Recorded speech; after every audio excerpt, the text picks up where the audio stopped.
এক দফা পূরণ হয়ে গেছে। আজকে যে এক দফার জন্য আনন্দ মিছিল হয়েছে, এই এক দফাই আমাদের আলটিমেট গোল ছিল না, আমাদের এখনো অনেক পথ পাড়ি দিতে হবে।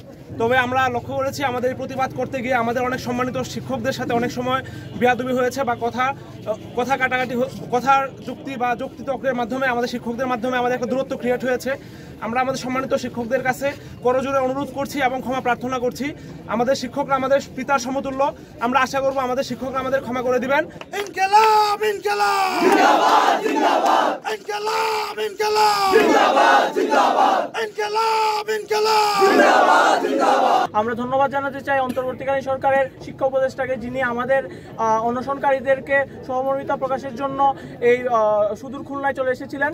আমরা ধন্যবাদ জানাতে চাই ইউজিসি কর্তৃক পাঠানো প্রতিনিধি দলকে, যারা 15 ঘন্টা অক্লান্ত পরিশ্রমের ফলে তদন্ত রিপোর্ট তৈরি করেন এবং যার পরিপ্রেক্ষিতে স্বৈরাচারী ভিসি মাসুদের অপসারণ ঘটে। সকল পাবলিক এবং প্রাইভেট ইউনিভার্সিটি সহ সকল কলেজ যারা আমাদের সাথে সংহতি প্রকাশ করেছে এবং যারা আমাদের পাশে ছিল, যারা আমাদের পাশে থেকে বিভিন্ন জায়গায় বিভিন্ন স্থানে মিছিল করেছে, বিক্ষোভ করেছে এবং আমাদের সাথে সংহতি জানিয়েছে, তাদেরকে আমরা আমাদের সকল কুয়েটিয়ানদের পক্ষ থেকে মনের অন্তঃস্থল থেকে তাদের প্রতি কৃতজ্ঞতা জানাচ্ছি এবং তাদেরকে অসংখ্য ধন্যবাদ জানাচ্ছি। আমাদেরকে শিবির ট্যাগিং করা হয়েছিল, এটা করা হলেও মানা যেত, বাট এর পরবর্তীতে অনেকে হিজবুত তাহরির ট্যাগ দেওয়া হচ্ছে এবং ইন্টারেস্টিংলি তারপরে হামাসের সাথে সংশ্লিষ্টতা আছে এই ট্যাগিংও দেওয়া হচ্ছিল।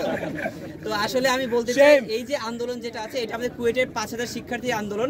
এখানে আমাদের 5000 শিক্ষার্থীর সাইন করা ম্যান্ডেট আছে। সো এখানে কোনো ধরনের ট্যাগিং চলবে না, চলেনি এবং আমরা আমাদের যৌক্তিক আন্দোলনের সফলতা অর্জন করেছি। ঠিক